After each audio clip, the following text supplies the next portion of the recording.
One of the most exciting elections is coming up this year in 2010.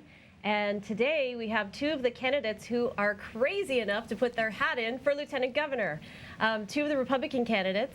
This is the Republican day today, and then we'll invite the Democrats to come on, and then eventually we'll have the Democrat and Republican hopefully facing off. But today we just wanted to invite the two top candidates for Republican lieutenant governor, Lynn Finnegan and Adrienne King.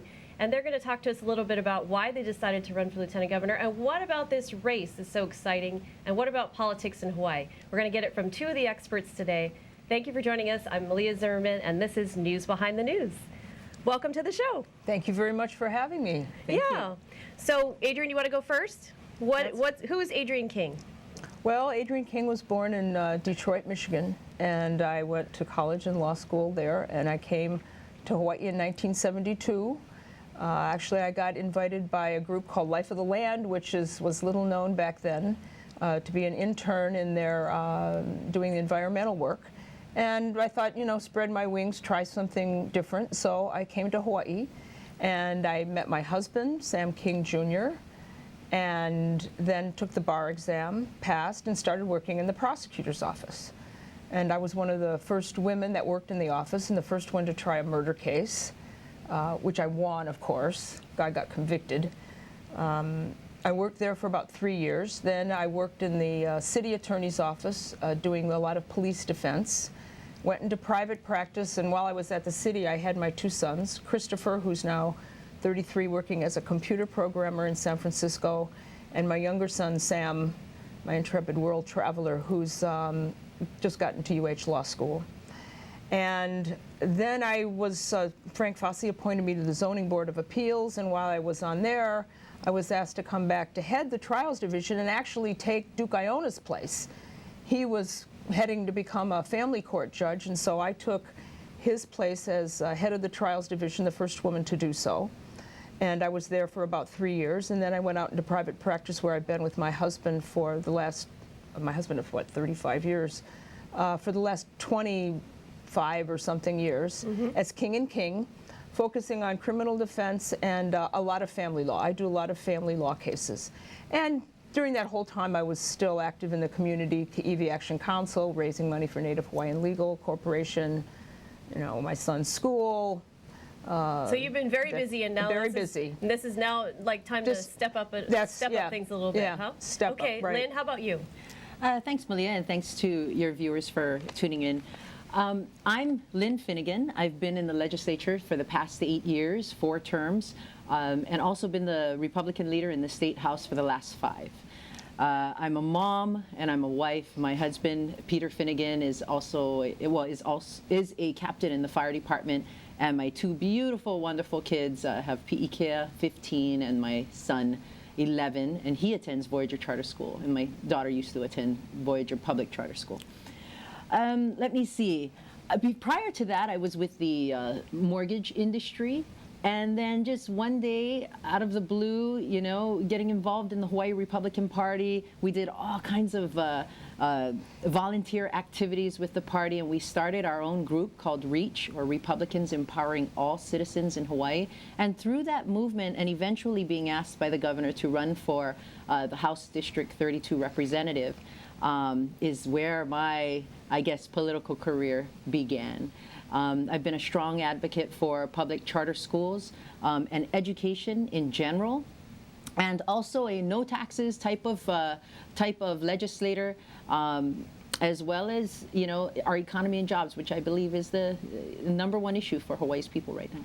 And eventually you became the House Minority Leader. Yes, we don't want to forget that. Yes, yes, Okay. Definitely. And so maybe let's reverse things a little bit. Sure. Why did you decide to run for Lieutenant Governor and leave the House? I mean, it looks like so much fun in there when you guys are fighting and, you know, wrestling each other. You know, I believe that the House of Representatives, and in every level, the democratic process, you should have tension. With tension, you are able to see both sides of a situation. And what we've witnessed in this last year is no matter how much we bring very good ideas to the table and we argue and we debate on issues, that the #1 thing that we as Republicans always had is another voice through the executive. we have a Republican governor, a Republican lieutenant governor.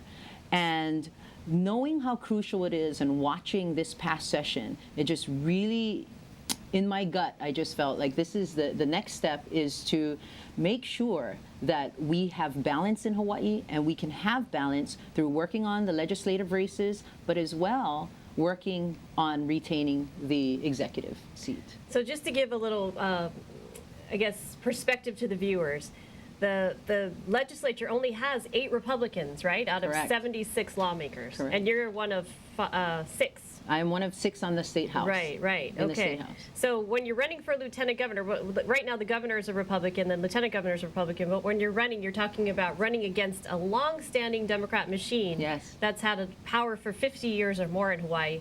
You have the godfather of politics in Hawaii for the Democrats is Daniel Inouye, brings in all this money. You have 10 deep for every position that the Democrats could possibly run for. So, so how do you, why would you do this? Why would you step up and want to be one of the Republicans? What makes you want to be one of the Republicans? Well, I've been a Republican for years and years and years because I believe in freedom and liberty and economic opportunity. And I believe that the other party seems to promote more dependence on government than empowering people. And one thing that I've seen in 40 years of working with people is the problems that they face in their day-to-day lives, real problems. And that's why I decided that I committed myself to this race over a year ago because I wanted to contribute, to offer, to give something back to Hawaii. My home state, this is my state, this is where my children were born, and I will not leave. And I shared Duke's vision about families. I mean, he and I come from the same professional background. We were both prosecutors, city attorney's office, and then he went to be a judge in family court, and I was a lawyer in family court. And I saw, like he did, the effect that legislation has on families. The economy, how it hurts with the jobs, education, the children's dreams. I think they're not being empowered, and people aren't being listened to. They're not listening in Washington, and they're not listening here. They're sneaking bills through just like they were doing in Washington, and I felt it was time to, get in there and step up and work with him, and I think I'd make a good compliment to him on that, and that's why I decided to do this. Okay, Lynn, what about you? I'm going to throw a tough question at you. Sure. Okay, what about the governor? Do you think she's doing a good job? She's a Republican. Yes. And you would, and if you, whoever wins would be replacing that administration, Sure, right? So sure. what do you think of her job so far? Are there things that we disagree with? Absolutely. Are there things that we can agree upon? Absolutely. I've watched the governor succeed in a lot of different areas despite the challenges of a super majority Democrat legislature. So that in and of itself says that she's willing to go to bat for the people of Hawaii. And sometimes she's going to make decisions that don't make people like me on the Republican side happy. I wasn't necessarily happy about the decision to allow for the rail tax. What I will say, though, is, she is being exactly how she should be in being fiscally responsible during this time of not raising taxes. She found a plan earlier this year in the legislative session to not raise taxes. We followed that plan. We cut even more on the House Republican transparent 2-year budget and 6-year financial plan. So I can only be happy with the fact that she is with there on fiscal policy. So I think that moving on to the next, hopefully 4 years of a Republican administration will only be better than it has been in the past.